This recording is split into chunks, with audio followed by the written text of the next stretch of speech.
मुदाकरातमोदकं सदा विमुक्तिसाधकं कलाधरावदंसकं विनाशिलोकरक्षकम् अनायकैकनायकं विनाशिदेवदैत्यकं नताशुभाशुनाशकं नमामि तं विनायकम्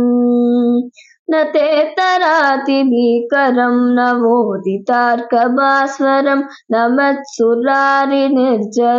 न तार्तिकापदुत्तरं सुरेश्वरं नीतीश्वरं गजेश्वरं गणेश्वरं महेश्वरं तमाश्रये परात्परं निरन्तरम् समस्तलोकशङ्करं निरस्तदैत्यकुञ्चरं तदेतरोदरं वरं वरेभवक्त्रमक्षरं कृपाकरं क्षमाकरं मुदाकरं यशस्करं महनस्करं नमस्कृतां नमस्करोमि भास्वरम् अकिञ्चनार्तिमार्जनं सिरन्तनोक्तिभाजनं पुरारिपूर्वनन्दनं सुरारिकर्वसर्वनं प्रपञ्चनाशभीषणं धनञ्जयादिभूषणं कपोलदानवारणं भजे पुराणवारणम्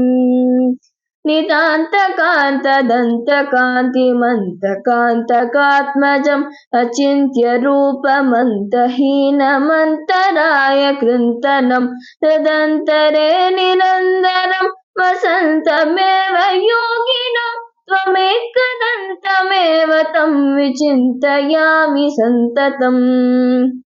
महागणेश पञ्चरत्नमातरेण